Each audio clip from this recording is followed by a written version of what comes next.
Para la gente nueva les cuento un poquito cómo funciona esta parte. Esto se llama la parte de la historia o del testimonio. Y la idea es que la persona que viene a compartir con ustedes les cuente un poquito qué hacía antes, cómo fue superando los obstáculos, que son en muchos casos los mismos que ustedes van a tener que superar. Y al principio yo no entendía muy bien por qué existía esta parte del seminario, ¿no? Yo era economista, técnico, quería saber los números, la técnica de cómo se hacía el negocio, y poco a poco fui entendiendo lo importante que era crear una identificación con personas. Y si tú no te identificas esta tarde conmigo, tranquilo, ven el mes que viene y seguro vas a encontrar a alguien con el que sí, porque todos somos seres humanos diferentes. Y bueno, para esta parte yo tengo unas fotos, unas láminas que van contando parte de la historia y yo las voy a ir comentando. Entonces arranquemos. Esta es la primera, ese era yo. Yo nací en República Dominicana. Mi papá tenía un empleo de esos en el que él no decidía su futuro, sino que tenía un jefe a nivel mundial que decidía dónde vivía, cómo vivía, todo su futuro estaba determinado por este jefe. Y en uno de esos puestos, él estuvo en República Dominicana y allá nací yo, ¿no? No me pregunten mucho porque, bueno, ya me pueden preguntar porque hace un mes fui a conocer, pero la primera vez duré 8 meses y a los 8 meses lo vuelven a trasladar para Paraguay. Estamos allá como 2 años y después nos vuelven a trasladar para Argentina, ¿no? Lo que mi papá pensaba y sus planes era que iba a seguir así por unos años y finalmente le iban a trasladar a Washington, que era donde estaba la sede del banco, y él iba a acabar allá su carrera, pues muy exitosa dentro del banco.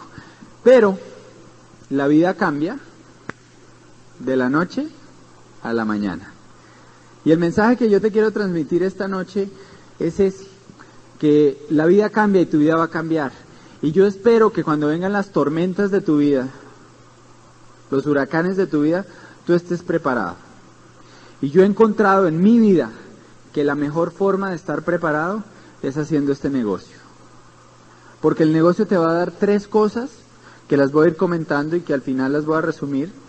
3 cosas que difícilmente otra actividad te las puede dar. Es más, no he encontrado ninguna que las dé. Entonces vamos a ir hablando de eso. Cuando estamos en Argentina, nace mi hermana. Esa es Adriana, mi hermanita. Y Adriana es una niña muy especial porque nace sorda. Adriana no oía, ¿no? Y entonces mis papás se dieron cuenta como al año y medio, de que Adriana no respondía al sonido. Y yo me acuerdo como si fuera ayer, y yo estaba muy pequeño, me acuerdo la frustración de ellos. Estaban muy tristes, pasaban noches, pero ¿por qué a mí, Señor? ¿Por qué me pasó esto? ¿Cómo van a ser mi niña sorda? Les tocó cambiar sus planes, ¿no? Probablemente el siguiente sitio que seguía era Brasil o quién sabe qué otro sitio, y Adriana necesitaba un lenguaje común, una familia, necesitaba una misma pronunciación, un mismo acento. Entonces toman la decisión de devolverse para Bogotá, y la vida les cambió de la noche a la mañana. Mis papás se devuelven para Colombia, y Adriana es una niña maravillosa. Tú la vieras hoy, ella vive en Nueva York, vive sola, estudió su carrera allá, trabaja, es una persona totalmente independiente, es una líder dentro de su comunidad. Y yo admiro mucho a mi mamá porque mi mamá le dedicó su vida a mi hermana, a sacarla adelante, y es una niña ejemplar. Todos conocemos a alguien así en nuestras vidas, ¿no? Que Adriana es para mí como un angelito que me puso Dios, que cuando yo digo no puedo, ¿no? Y pienso cosas negativas, pienso en ella y en lo que ella ha hecho y salido adelante, y como que no hay excusa, ¿no? Siempre que tengas una excusa y creas que tú no puedes, compárate con alguien más y fíjate de dónde han salido. Que no tengo dinero, ¿comparado con quién? Te puedo hablar de esta persona de Cali, que estaban quebradas, que no tenían nada y salieron adelante. Que no tengo tiempo. Te puedo hablar de Johnny Matos, que tenía 5 trabajos en República Dominicana, hizo el negocio y llegó a diamante. Que no sé hablar en público. Mira, aquí donde me ves, yo era una persona totalmente tímida, matemático, economista. Mi empleo en el banco era ver tasas de interés todo el día. No hablaba con nadie, era un puesto cero comercial. En 5 años de universidad jamás fui el día que tocaba hacer las presentaciones en grupo, ¿no? Porque me moría de pánico. me daba miedo hablar con la gente. Y el negocio hace maravillas, ¿no? Y el programa de capacitación te va formando. Por eso es que al principio tú pasas y eres nuevo 12%, entonces pasas. Después entonces ya llegas al 15, al 18, entonces dices tu nombre. Todo eso es una preparación. Se está formando un líder adentro tuyo y eso es importante. Entonces, comparado con quién no puedes. Y empiezas a escuchar cassettes y a leer y vas a darte cuenta. No sé si aquí salió un libro que se llama ¿Cuál es tu excusa? ¿No? De un señor, sí, John Forbes, sin brazos. Impresionante la historia de esa persona. Pero yo creo que no hay excusa, ¿no? Sigamos. Esta es mi familia en distintas etapas de nuestra vida. Ese era yo. A los 14 años, cuando tenía más dientes que personalidad, ¿no? Por esa época, empiezo a jugar tenis, como a los 13, 14 años, y el tenis fue el primer gran sueño que yo tuve en la vida. Yo veía a los tenistas profesionales, veía a Agassi, a Lendl, a los duros de esa época, y yo decía, uy, yo quiero ser como esos. Yo quiero tener lo que ellos tienen, hacer lo que ellos hacen, y ser feliz porque me encantaba, ¿no? Y era como mi sueño. Y empecé a entrenar muy duro, muy duro, muy duro. Yo entrenaba más que todos los demás. Y a los 16, 17 años, ya le estaba ganando a todos los que llevaban jugando desde los 8 o 9 años, aunque yo había jugado mucho menos tiempo.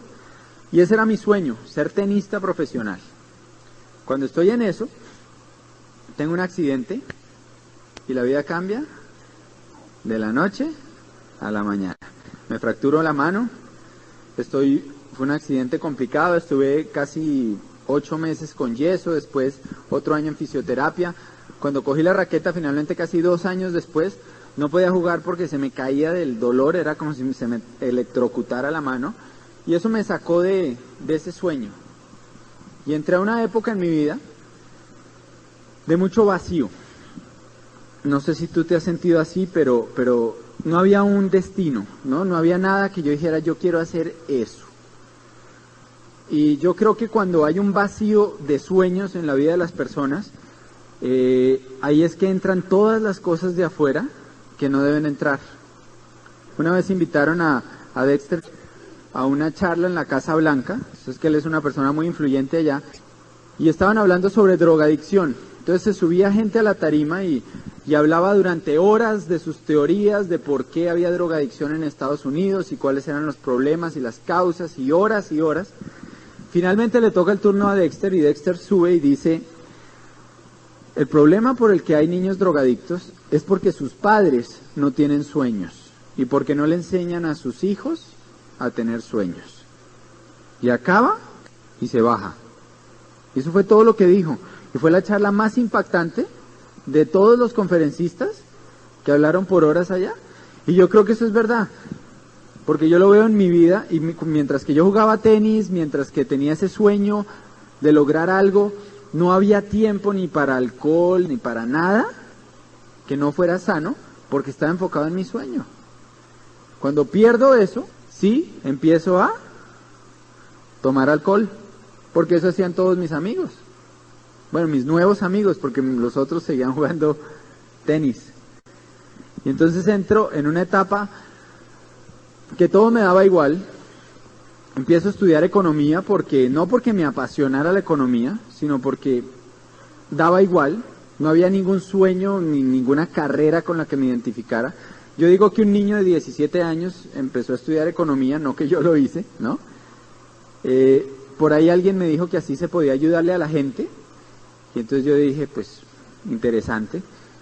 Pero después de que llevo unos años estudiando eso, me di cuenta que no es así, que la mayoría de los economistas, ¿hay economistas acá? Allá hay 2, ¿no? Voy a contar un chiste de economistas, me perdonan ustedes de allá. La mayoría de los economistas se la pasan es criticando al economista de turno, al ministro de turno, de sus teorías, y finalmente lo único que hacen es teorías y teorías basadas en supuestos que son irreales. Entonces el chiste es que va un barco y naufraga, ¿no? Y quedan 2 náufragos y se van nadando hasta la playa. Y están en la playa perdidos, no saben dónde están. Y de pronto ven que va pasando un globo por allá arriba. Y entonces le dicen al señor del globo, uno de los dos le dice, ¡Señor! Y el del globo los ve. ¡Ah, sí! ¡Dígame! Le dice, ¿dónde estamos? Entonces el del globo los mira. ¡Pues allá!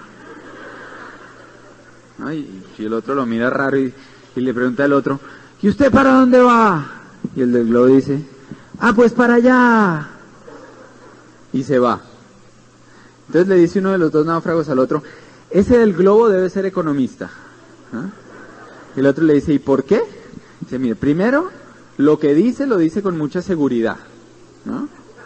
Segundo, todo lo que nos dijo es verdad. El tipo no nos dijo mentiras, dijo la verdad. Y tercero, lo que dice no sirve para nada, ¿no? Entonces, yo me sentía así. Sentía que era una carrera que en la práctica no tenía ni idea realmente a qué se podía aplicar y cómo le podía ayudar a nadie. Entonces entré en una época de mucho, esa es la foto que sigue, ¿no? Esta de rumba con amigos. Y a eso era lo que me dedicaba. Yo salía el jueves, el viernes, el sábado, el domingo, el lunes, el martes, el miércoles, y entonces ahí ya empataba con el jueves, ¿no? Y el viernes y el sábado, y así pasé la universidad, empecé a trabajar, pero seguía haciendo un rumbo, no me gustaba mi trabajo, veía las perspectivas complicadas, después tuve otro trabajo, y después entró al Citibank, ¿no? Me gané el puesto, porque en todo caso en la universidad me iba bien, ahí iba con las notas buenas, y me gané el puesto que todos mis compañeros de la universidad querían, que era entrar al Citi, ¿no? Ese era el trabajo que todo el mundo quería. Yo me lo gané y entro a trabajar allá. Cuando estoy allá, voy a la universidad a recoger un trabajo, que iban a entregar unas notas, ya terminando, y veo que hay un tipo que a mí no me caía bien, hablando con mis amigos, ¿no? Con los que yo salía jueves, viernes, sábado. Está este tipo hablando con ellos, y no es que no me cayera bien, es que me caía mal. No, era un tipo de esos, yo no sé si conocen a alguien así, pero que cuando todos le rogábamos al profesor, aplace el examen, mire, denos más tiempo para que podamos estudiar mejor y no sé qué, era ese tipo que se paraba y decía, pues a mí no me parece porque yo sí estudié. ¿Sí lo conocen? ¿No? Bueno, era ese. Y yo no era ese, y entonces no me caía bien. Y lo veo que está hablando con mis amigos y a algo los invita, y al final les dice, entonces nos vemos a las 6 y se va. Y entonces yo me acerqué, ¿y qué fue eso? No, que un negocio. ¿Y un negocio? ¿De qué? No, ni idea. Pero que a las 6 nos veamos donde Chicho, ¿no? Que era como se llamaba uno de mis amigos. Y entonces él me vio que yo estaba como preguntando, y yo tampoco le debía caer muy bien al tipo, porque me dijo, pues si usted quiere vaya. No, y se fue. Y entonces llegué allá, 6 de la tarde, yo igual salía con ellos el sábado por la noche, entonces era llegar 2 horas antes, no era una gran decisión ir a eso, igual me iba a ver con mis amigos, pero qué tal que yo no fuera y que fuera algo bueno, ¿no? Porque el tipo por lo menos pilo sí era y estudiaba, y entonces qué tal que fuera una oportunidad, pues tocaba ir. Entonces voy a la reunión, y a esa reunión llega Camilo. Camilo es mi auspiciador, fue el que dio el plan esa noche. Camilo tenía una pizarra que era así de grande, como este librito, con marquito y todo, ¿no? Y la operación era la siguiente, en esa época, después ya compramos, todos teníamos una pizarra de esas, pero al principio no había tripiés, ¿no? Entonces la comprábamos y eso traían una cuerdita, y entonces la operación era que uno llegaba a las casas, saludaba a la persona en la casa y empezaba a mirar las paredes. Y finalmente encontraba una pared que se acomodaba como estaba el resto de la sala, o de pronto tocaba hasta reacomodar los muebles, ¿no? Y entonces quitaba el cuadro y colgaba su pizarra, y estaba toda la noche escribiendo y la pizarra golpeando contra la pared, y la pobre señora de la casa así, esa nunca se auspiciaba, ¿no? Esa lo único que quería era volver a pintar su pared. Ahora tenemos DVD. Ustedes no saben por la que nosotros pasamos. Yo estuve en la apertura aquí en Venezuela en el 98 y cargaba una pizarra de esas en tripié y me la pasé por todo Maracaibo, por Caracas. Cada vez que me subí en avión todos creían que llevaba una ametralladora y me requisaban y me la desbarataban y me tocaba volverla a armar. Ahora tenemos DVD, ¿no? O sea, la evolución del negocio, créanme que los nuevos la tienen fácil. Y entonces Camilo da el plan ahí, yo no le entendí nada, y en un pedazo, imagínense, economista, Citibank, ¿no? Yo sentado así con mi status pelatus, ¿no? Y entonces lo veo que en un pedazo dice, y entonces, si usted hace esto, si ustedes hacen esto, y si siguen así, entonces después van a llegar a una cosa que se llama diamante, y con todo y eso me sonó bueno, ¿no? Porque yo no lo veía como que yo iba a dejar mi carrera para hacer esto, sino como un negocio extra, adicional a lo que hacía. Y pónganse a pensar, lo que yo dije es, bueno, ¿cuánto me va a dar a mí el seguro social de pensiones en 5 años? Voy a tener 26. Nada. Y por hacer este negocio, de consumir los productos y decirle a mis amigos que hagan lo mismo, en 5 años me voy a estar casando, voy a necesitar esos $20,000, ¿o no? O sea, honestamente me parecía el negocio más estúpido que había habido en la vida. Yo estudiaba economía, negocios internacionales, negociación entre países, me tocaba leerme unas fotocopias con una letra así de grande, ¿no? Y unos libros de unos teoremas matemáticos complicadísimos. Consuma en su casa y dígale a sus amigos que hagan lo mismo. O sea, el que no hiciera eso era un estúpido, ¿no? Pensaba yo. Era lógico. Y entonces lo hice, pero tampoco estaba así entusiasmadísimo porque pues eran en 5 años acumulados, no me iban a cambiar la vida. Entonces llego a mi casa, el martes hay una siguiente reunión, llego a la reunión el martes, y a esa reunión va uno de los líderes más grandes en Colombia, y él ya tenía una pizarra más grande, ¿no? Entonces empieza a explicar mejor, y Carlos Eduardo hablaba diferente, él tenía un lenguaje que yo nunca había oído, él hablaba de sueños, de metas, de romper obstáculos en la vida, ¿no? Yo estaba acostumbrado al ministro de Hacienda hablando de los indicadores del país. Y este loco, se nota que se acaba de ver un cassette, entonces decía, entonces tú metes primera, ¡ta! Y metes segunda, y tercera, y llegas al 21%, y cuarta, quinta eres diamante, y yo, ¿cómo? O sea, eso a mí me enloqueció. Entonces llegué a la casa entusiasmadísimo, ¿no? Le cuento a mi papá, papi, ahora sí encontré lo que quiero hacer. Entonces le traté de medio explicar, o sea, imagínense el desastre que fue esa explicación, y mi papá me mira, ¿no? Sus palabras exactas fueron, a ver si yo entiendo, Fernando. Yo le pagué a usted 5 años de universidad para que usted se ponga a vender jaboncitos. Y yo traté de explicarle, pero no hubo forma. O sea, el hombre estaba cerrado, yo ya conozco de eso, yo ya oí de eso es un desastre, ¿usted cómo se va a poner a hacer eso? Y miren, en el negocio uno necesita 3 cosas para sacarlo adelante. Número 1, necesitas honestidad. ¿Honestidad con quién? Contigo mismo. Vas a tener que llegar a un punto en que te mires al espejo y te preguntes para dónde vas. ¿Y qué va a pasar si no haces esto? Y eso fue lo que yo hice. Yo me había ganado el puesto que todos mis compañeros querían, pero Camilo, el que me mostró el negocio, me hizo una pregunta. Él me dijo, ¿dónde va a estar en 5 años si sigue haciendo lo mismo que viene haciendo? Entonces yo me busqué el que hace 5 años había ocupado mi puesto en el banco y me di cuenta que estaba vendiendo el carro para poder comprar nevera y electrodomésticos porque se iba a casar. Y yo acababa de poder comprar mi carro. Entonces decía, y en 5 años voy a estar peor, vendiéndolo. Y entonces me fui más adelante, me fui 10, 15, 20 años en el futuro y encontré gente que llevaba en el banco 20 años que ganaba muy buen dinero, porque en ese banco hay gente que gana muy buena plata, pero tenían problemas de salud, estrés, gastritis, problemas familiares. Era gente que fines de mes se quedaban a dormir en la oficina. El estrés financiero es una cosa brutal porque son problemas de plata Y cuando hay un problema de esos, alguien pierde su empleo. Entonces tú veías gente que llevaba ya 15, 20 años, que ya debían no manejar la situación, y los veías fuera de sí, enloquecidos, histéricos, gritando. Y yo decía, Dios mío, esta gente no es y no hace, y muchos no tienen lo que yo quiero tener después de 20 años de trabajo. Entonces Camilo me mostró a los diamantes. Me dijo, mire esta gente, mire cómo viven. Me mostró el perfiles de éxito. Mire las casas que tienen y mire lo que dicen y lo que hablan.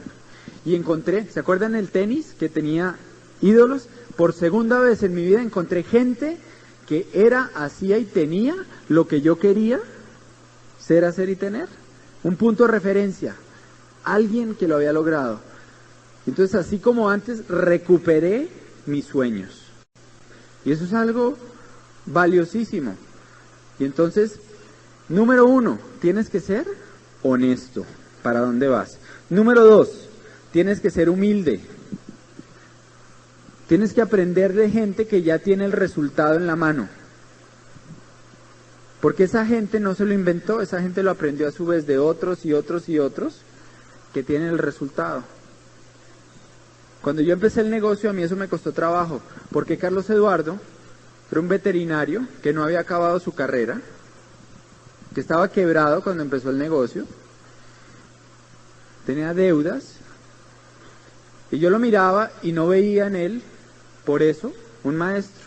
Y me tomó tiempo, golpes, caerme, darme cuenta que de mi manera no me iba a funcionar, y entonces fui humilde, fui donde él y le dije, ok, tú tienes el resultado, porque ya lo tenía, dime cómo lo hago. Eso es clave, que tú tengas la humildad de aprender de la gente que ya lo logró. Y que dejes a un lado el estatus y todos tus antecedentes. Si tienes 5 carreras, 5 profesiones, 3, 2, buenísimo, pero no dejes que eso se vuelva un obstáculo para ti. Úsalo como un trampolín, pero sé humilde y aprende de los que en esto ya son exitosos. Y por último, tú necesitas madurez. Y algunos dirán, y yo vine aquí un domingo a las 5 de la tarde, a que un muchachito me diga que tengo que tener madurez. Y te digo, sí, a mí me trajeron desde Colombia en un avión, me mandaron a Barquisimeto, a Valencia, ahora me trajeron aquí para decírtelo. ¿Necesitas tener madurez? Ahora te voy a decir una cosa. Gracias. ¿Qué es madurez como yo lo estoy hablando? Dexter dice que una persona madura es una persona que confía en sus decisiones de adulto y no las cambia porque los otros opinan cosas diferentes. Eso es una persona madura. Tú viste en esto una oportunidad, viste un negocio, viste algo para ti, para tu familia. Confía en ti, confía en lo que viste. No dejes que otra persona que no ha visto lo que tú sí viste cambie tu forma de pensar. Es tu autoestima, no la dejes en manos de los demás. Entonces cuando mi papá me dijo a mí eso, yo no sé si yo era muy maduro, pero por lo menos terco sí era. Entonces yo lo miré y por dentro pensé, qué lástima que él no lo entendió, pero yo le voy a demostrar que esto sí es verdad. Y esto en vez de detenerme va a ser algo que me va a motivar a salir a trabajar. Y empezamos a trabajar. Y duré unos meses haciéndolo a mi manera, lo que te conté no funcionó. Finalmente llegó Camilo un día y me dice, Fer, hay una convención en Panamá. Todavía no había convenciones en Colombia. Entonces yo le dije, pues qué bueno para los panameños, ¿no? O sea, eso no era conmigo. Entonces me dice, no, vamos. Me dice, a ver, Camilín, de esto no me estoy ganando todavía gran cosa, estaba como al 6%, ¿no? No estoy teniendo resultados. Me tocaría pedir permiso en el trabajo, que no me lo van a dar porque llevo menos de un año y pues todavía no tengo vacaciones. Me tocaría conseguir el dinero, que son $800, y mis ahorros de toda la vida son como 300 o 200. Irme allá, y el negocio todavía no da para eso. Y entonces Camilo tiene una forma de hacerlo pensar a uno. Entonces me dice, a ver, hay 4 opciones. 1, usted sigue como está y no va. ¿Le gustan los resultados que tiene? Y yo le dije, no. Y ok, ¿qué le hace pensar que si sigue haciendo lo mismo, va a obtener resultados diferentes. Hay que ir a aprender para hacer algo distinto y conseguir otro resultado. 2, usted no va y no hace el negocio. Nunca va a saber si esta es la gran oportunidad que Dios le había mandado. 3, me dice, usted va, ve el negocio en grande, lo entiende y se da cuenta que no es para usted. Y deja de perder su tiempo y de paso deja de perder el mío. Y por último, usted va, se da cuenta que si es para usted, llega en 3 meses al 21%, recupera ese dinero y su negocio se dispara. Yo no sé si esa lógica funcione para ti, pero para mí funcionó increíble. Faltaban 10 días para la convención. Entonces yo dije, bueno, pues si ya me voy a ir para allá, llevémonos a alguien, ¿no? O sea, ya estoy adentro, vamos a llevarnos a alguien. Tenía 3. Entonces me conseguía uno, que era el más loco de los 3, para que me acompañara. Y ese se fue conmigo. Yo no te puedo explicar lo que pasó en esa convención. Si nunca has ido, nadie te lo puede explicar, tienes que ir para darte cuenta. Pero fue algo adentro. Me di cuenta que yo podía hacer esto. Yo tenía el paradigma de que yo era muy joven y de que la gente no me creía y no sé qué. Y allá había un diamante que había calificado diamante como a los 24, 25 años, ¿no? Y entonces yo dije, joven, estoy esquedado, ¿no? O sea, me voló el paradigma de una, además fue el primero que habló. Después empezaron a hablar otros y yo me di cuenta, yo sí puedo hacer esto. Y me convencí. Llegué y en 3 meses estaba al 21%. ¿Y te acuerdas el loco el que me llevé? El siguiente mes que yo califiqué, abril de 1997, calificó. Un mes después de mí. Él acaba de entrar al negocio cuando me lo llevé para allá. Esa es una pata que nunca en todos estos años ha bajado del 21%. Jamás. Y me ha generado siempre, cuando tú tienes una línea al 21 te genera un 4%. Bueno. Es una línea que genera bastante más de eso, del mínimo. Tienes que tener tu gente ahí, porque esa es la gente que se te va a disparar. Eso nos compró el apartamento. No, esa promoción. Entonces, sigue.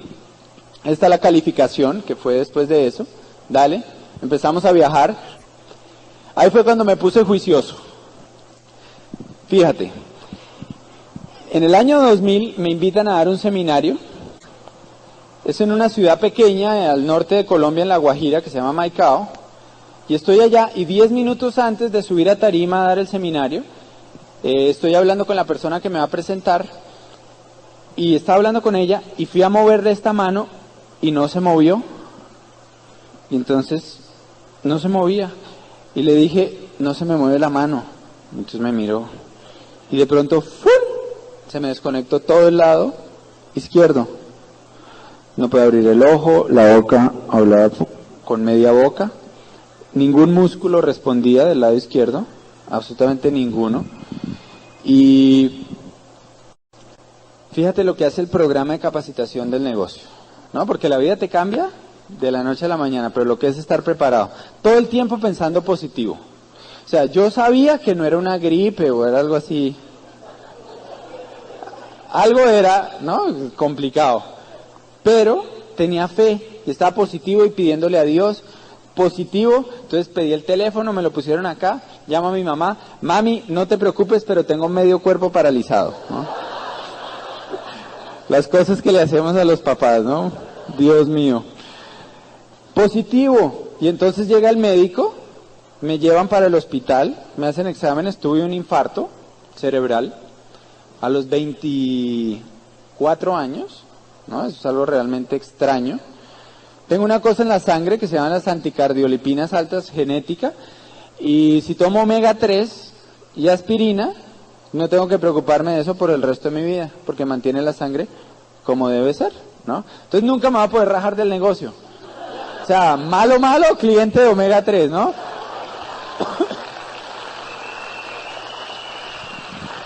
Pero cuando estaba en esa clínica, que era una clínica chiquitica, todo el tiempo pensando en positivo, pidiéndole a Dios, no pasaba nada. Haz esto un momento, haz así. Tú no sabes lo que se siente mandar la señal de eso y que no pase nada. Es horrible, es la peor sensación que yo he tenido. Es como que tú no estás en control de nada, ¿no? Es impresionante. Y entonces, todo el tiempo pensando, yo me imaginaba adentro mío, ¿no? Mentalmente pensaba que adentro tenía 1.000.000 de soldaditos, de obreros pequeñitos, ¿no? Con picas, con palas, con bombas, bombeando energía de un lado a otro, pasando cosas, trabajando como locos, horas, imaginándome eso. Finalmente a las 11 de la noche, se empieza a mover un dedo. Y de pronto, poquito a poco, empecé a recuperar movimiento. Imagínate, dicen que una persona que tiene un infarto como el que yo tuve, puede durar meses sin recuperar su movimiento. Inclusive después hay mucha gente que nunca queda bien. Y unas horas más tarde, a las 11 de la noche, empecé a recuperar y no quedé perfecto. Después arrastraba el pie y estuve así como 10 días. Cuando salí de ese hospital a las 2 de la mañana, yo no pude dar el seminario, ¿no? Le tocó al que me iba a presentar. O sea, estén preparados porque uno nunca sabe lo que va a pasar.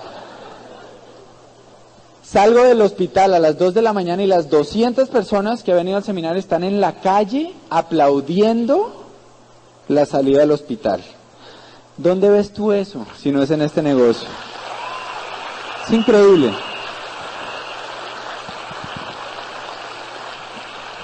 Y eso me puso a mí a pensar mucho. Tuve una depresión que me duró 8 días. Dicen los médicos que eso puede durar también meses. A mí me duró 8 días. Pensé mucho y decidí ponerme juicioso, ¿no? Miren mi cara de juicio que tengo ahí.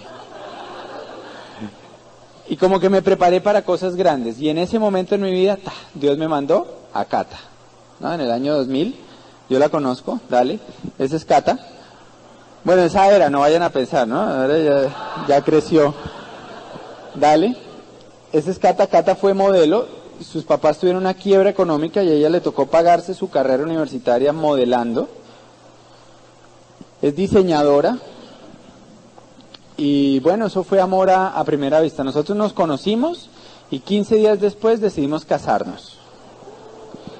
Eso fue en mayo del 2000. Y unos meses después fui a una convención que había en Miami, y entonces estaba Mario Orsini, y íbamos en el carro, iba Mario, Betty, Camilo, Pinto, mi auspiciador, y yo. Y entonces estoy hablando y entonces les digo que me voy a casar, pero que no sé cómo hacerlo, que no queremos hacer una boda así, pues el vestido y las invitaciones y meses, que eso es un desenfoque ahorita, es mucho dinero que no teníamos, que queríamos algo práctico. Y entonces Mario tiene una risita, ¿no? Entonces saca su risita y mira en la billetera y saca un papelito, ¿no? Y se voltea. Y el papelito decía, permiso para casar. Y entonces yo llegué y le conté a Cata, y Cata me dice, pues casémonos en el crucero. El crucero era un mes después, que era el viaje de liderazgo de ese año. Cata no hacía el negocio y al principio ya no lo quería hacer, ¿no? Me decía, ese es tu negocio, ¿no? Yo tengo mi profesión. Después de que fue al crucero, eso era nuestro negocio, ¿no? Y entonces nos casamos, y ahí hay fotos, dale, en el crucero, por las Bahamas al atardecer, el sol poniéndose. Ahí está Mario, casándonos. Me salió gratis el matrimonio. Si estás aquí con tu novia y piensan casarse, mira, haz el negocio, ¿no? Nada más por eso vale la pena. Ese es mi hijo. Dale, ahí se está visualizando para diamante. Dale. Y ese es mi papá. Te voy a contar una historia de mi papá. En el año 2000 nos casamos, empezamos a trabajar juntos en el negocio y empezamos calificación Zafiro en el 2001. Faltando una semana para la calificación, estábamos en agosto, en la última semana, mi papá venía comportándose extraño. Tenía, no sé, parecía que cojeaba de uno de sus dos lados, no se afeitaba sino media cara. Yo le dije a mi mamá, pidamos una cita al médico y lo llevamos un viernes por la noche. Y la siguiente llamada que recibí fue el sábado a las 5 de la mañana, un médico diciéndome, Fernando, su papá tiene un tumor cerebral, tiene 3 meses de vida. Es un tumor que se llama glioblastoma, nadie ha sobrevivido a ese tumor más de 6-8 meses y el de su papá pues está ya desarrollado. Vamos a hacer una cirugía porque hay que hacer algo, pero realmente pues planeen sus cosas porque la expectativa es de 3 a 6 meses. La vida cambia de la noche a la mañana. Y mi papá era una persona pues que yo quería mucho, que admiraba mucho, y a mí eso realmente me golpeó mucho, o sea, me impactó mucho. Yo me acuerdo que le dije al médico, cuando llegué al hospital, le dije, doctor, mire, yo le agradezco, yo sé que usted es un profesional, sé que me tiene que dar su opinión médica, pero yo le voy a prohibir a usted que usted le diga a mi papá lo que usted me dijo a mí, porque yo creo en Dios, y yo creo que Dios es el único que decide quién se va o entra a este mundo, y es decisión de Él. Entonces le voy a prohibir que usted le diga eso a mi papá. Y mi papá jamás oyó esas palabras, y vivió 3 años y medio. Es un récord a nivel mundial con ese tipo de tumor.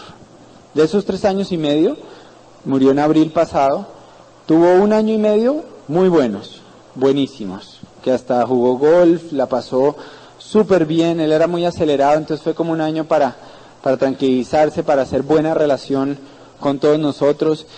Y yo tuve el placer de dedicarme a él a ser hijo, tiempo completo. Esa fue mi profesión durante 1 año y medio. Yo llegaba a la casa de él a las 8 de la mañana, que mi mamá tenía que salir a trabajar porque ellas tienen una empresa familiar y ella es la gerente, y me podía quedar con él hasta las 5 de la tarde. Lo acompañaba a quimioterapia, radioterapia, almorzaba con él, me quedaba por las tardes leyendo con él, me conseguí un libro, le leía libros del sistema de capacitación, y me conseguí un librito que se llama Chocolate Caliente para el Alma, de quien ha logrado sobrevivir. Entonces son puras historias de gente que ha sufrido cáncer y enfermedades terminales y han salido adelante. Y yo le leía eso, y le leía, y él me miraba, y le daba fe. Y yo por eso te digo que hagas el negocio, porque el negocio te va a dar 3 cosas que difícilmente otra cosa te las va a dar. Número 1, te va a dar el tiempo para que en las tormentas de tu vida te dediques a las cosas que son realmente importantes. La satisfacción de haber pasado ese tiempo con mi papá, nunca nadie me la va a quitar. Yo sentí una paz inmensa por el amor y por lo que pude compartir con él en ese tiempo. Entonces te va a dar el tiempo. ¿Cuántos creen que si hubiera seguido en el banco hubiera podido hacer eso? Jamás. Jamás. ¿Qué te dicen en un empleo si se te enferma un familiar? Lo legal es que usted tiene tantas horas o tantos días, pero después lo espero acá. El tiempo que te da este negocio, y a las 5 o 6 de la tarde salía a ver el plan. Segundo, los amigos. Este negocio te da unas relaciones que tú no vas a encontrar en nada más tampoco. Mira, cuando pasó lo de mi papá, estábamos a 10 días de la calificación Zafiro, me llama Carlos Eduardo y me dice, Fer, ocúpate de tu papá y olvídate del negocio. Yo me voy a encargar de todo, tú ya eres Zafiro, ya lo lograste, ocúpate de tu papá, tu calificación está en mis manos, relájate. Y entonces habló con gente del equipo de apoyo y estaba Mario Orsini, llamando desde Argentina, Mario que tiene negocio en 17 países, miles de personas, llamando desde Argentina gente del grupo a promoverle sus metas, Betty llamando desde Atlanta y Carlos Eduardo encima de todo y toda la gente del equipo metida ahí y yo con mi papá. Los amigos que te da este negocio no te los va a dar, es difícil que te los dé alguna otra cosa. Tú puedes salir adelante y hay luz al final del túnel y se puede sacar algo bueno siempre de una situación que viene aparentemente como una maldición. Eso te lo da el programa de capacitación, conocer la gente y la relación que tú vas desarrollando con Dios. Esas 3 cosas es lo más importante por encima del dinero que te da el negocio y que yo he encontrado. Y yo por eso te digo, hazlo, vale la pena. Por esas 3 cosas vale la pena. Porque van a llegar las tormentas de tu vida si es que no han llegado aún. Y yo espero que tú estés preparado. Y les voy a contar algo que ¿Qué pasó después? Del 2001, desde la enfermedad de mi papá hasta ahora, fueron años bien duros. Fueron años de salir corriendo para el hospital. A veces yo iba a ciudades a trabajar el negocio y me llamaban de urgencia y me tocaba devolverme y salir al hospital y hacer esto y lo otro. Y llegó un punto en que mi papá se convirtió en mi excusa para no progresar. Nosotros llegamos a Zafiro y nos quedamos ahí 3 años largos. Y no progresábamos. Y en mi mente, mi excusa era mi papá. Y empecé a transmitir esa excusa y la gente me la creía, porque es una buena excusa, ¿o no? Cata, mi esposa, me lo creía. La línea de auspicio, el equipo me lo creía. Decían, no, es que Fer ahorita está pasando por una situación muy difícil, hay que darle tiempo, esperar. Y todo el mundo me consentía mi excusa. Y te voy a contar lo que pasó. Hace un año sale el programa de incentivos.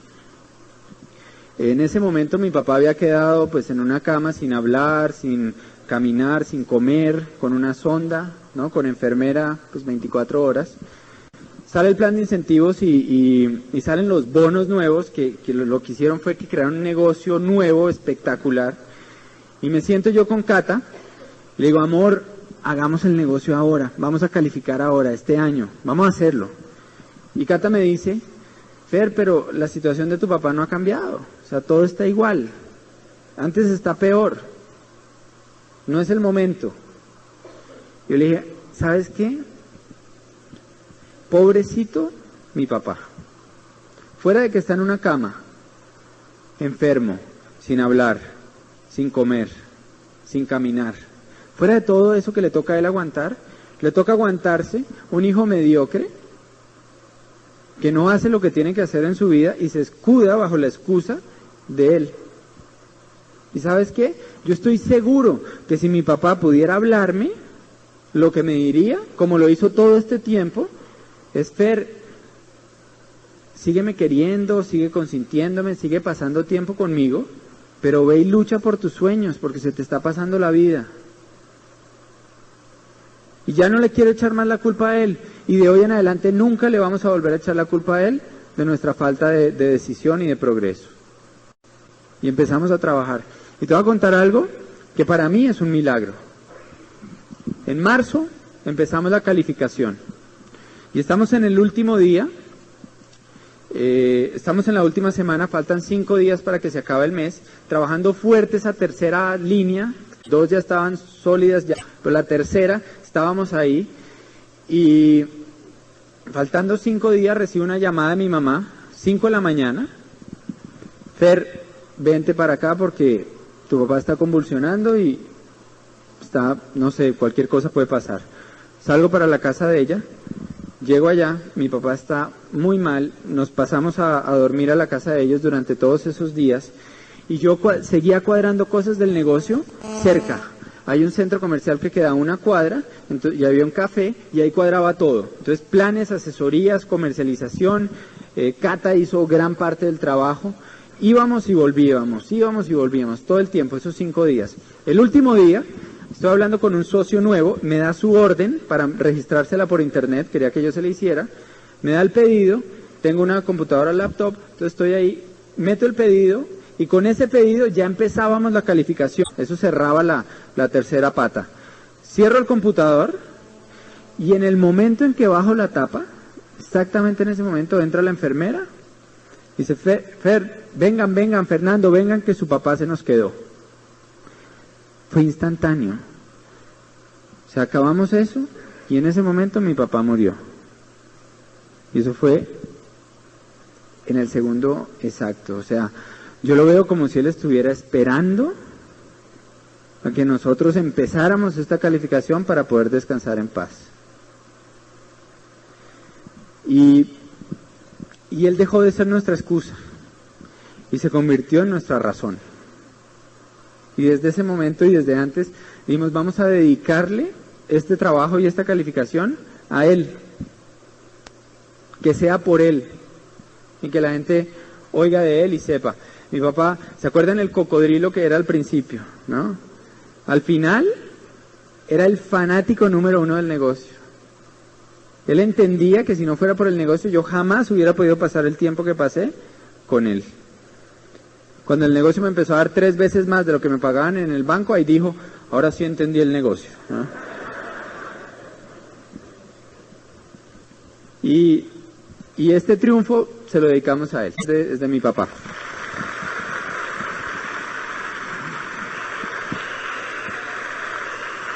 Entonces, pues ya para terminar, yo quiero contarles una historia.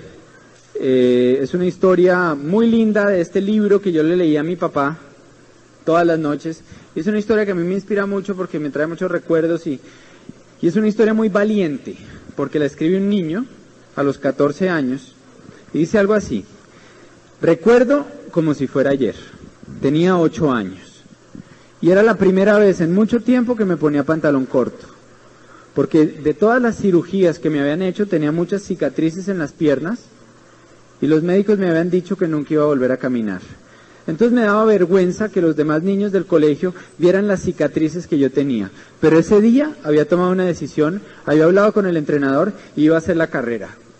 Entonces me puse mi pantalón corto, me paré en la meta, en la salida, y el entrenador dio la largada. Y yo fui el más rápido, los primeros 5 metros. Después me empezaron a pasar uno y otro, hasta que quedé de último. Pero seguí corriendo. Había tomado una decisión. Seguí corriendo en la pista y de pronto me di cuenta que algunos niños se estaban rindiendo y estaban tirados al lado y lado de la pista, rendidos. Y entonces yo dije, ¿por qué se habrán rendido? Y seguí corriendo y después había más y más y más niños en esa situación. Y de pronto caí en cuenta que no era que se habían rendido, sino que era que ya habían terminado la carrera. Y a mí todavía me faltaba mucho por correr, y entonces empecé a llorar. Y llegó un punto en que era el último que quedaba en la pista, y todavía me faltaba mucho para llegar. Pero seguí corriendo, llorando, me sentía desconsolado, con mi espíritu quebrado. No sabía ni por qué estaba corriendo, pero seguí haciéndolo y finalmente terminé.